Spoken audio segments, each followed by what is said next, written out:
25 সালের ইকরা ইসলামিয়া মাদ্রাসা লংসার পশ্চিমপাড়া এই মাদ্রাসার সবক অনুষ্ঠান এবং এই মাদ্রাসার মঙ্গল কামনা করে আমরা যারা আজকে এই অনুষ্ঠানে এসেছি এবং আমাদের এলাকার অনেক গণ্যমান্য ব্যক্তিবর্গ বিশেষ করে আমাদের শিক্ষকবৃন্দ, আমাদের ওলামায়ে কেরামগণ এবং এলাকার মুরব্বিয়ানে কেরাম এবং আমাদের এই মাদ্রাসার ছাত্রবৃন্দ, এই ছোট কোমলমতি ছেলেমেয়েরা এবং আমাদের মা বোনেরা অনেকে এসেছেন।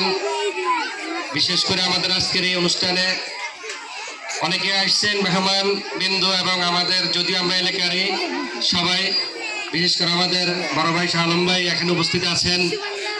ওনাকে শ্রদ্ধা ভরে স্মরণ করে আমি কিছু কথা বলতে চাই। আমাদের আসলে আমি মাদ্রাসায় আছি সভাপতি হিসাবে, যতটা এটা হয়তো সভাপতি শুধুমাত্র নামে, আমি আসলে মাদ্রাসা অত একটা সময় দিতে পারি না। যাক, আমি অল্প কিছু, আমাদের আসলে প্রোগ্রাম অনেক গরম পড়তেছে আর বিশেষ করে সবাই কষ্ট পাইতেছে, তারপর আমি 1 মিনিট হুজুরের অনুরোধের কারণে 1 মিনিট কথা বলে সবাই থেকে আজকের অনুষ্ঠানে আমরা সমাপ্তি করব ইনশাআল্লাহ। এবং আমাদের যারা এখানে উপস্থিত হয়েছেন সবাইকে আজকের এই কষ্ট দেওয়ার জন্য, এবং সবাই এখানে আসছেন ছোট বড় সবাই, আমাদের অনেক মা বোনেরা আছেন মাদ্রাসার ভিতরে, সকলকে আমাদের মাদ্রাসার পক্ষ থেকে ইকরা ইসলামিয়া মাদ্রাসার পক্ষ থেকে আন্তরিক অভিনন্দন জানাচ্ছি। আর বিশেষ করে আমরা এখানে যারা উপস্থিত হয়েছি, আসলে আমরা সর্বশেষ আমাদের বিষয়টা হলো আমরা মাদ্রাসায় আসছি, আমাদের ছেলেমেয়েরা মাদ্রাসা আছে, আমরা মাদ্রাসার খোঁজ খবর নিব।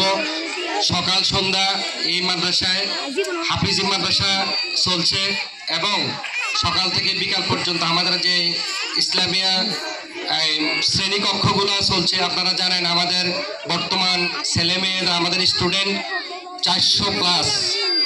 ইনশাল্লাহ আমরা আসলে দূরের থেকে অনেক কিছু চিন্তা করি, আমরা অনেকেই অনেক সময় মাদ্রাসা আসি, দেখি শুনি যে যতটুকু পারি, তবে ইনশাল্লাহ আমরা মন থেকে সবাই চেষ্টা করবো যে আমরা অদূর ভবিষ্যতেও আমরা মাদ্রাসা আসি, আমরা সকলে খোঁজখবর নিব। এবং যদি কোনো কারণে মাদ্রাসার কোনো গাফিলতি থাকে অবশ্যই আপনারা প্রধান শিক্ষকের সাথে যোগাযোগ করবেন এবং এই মাদ্রাসার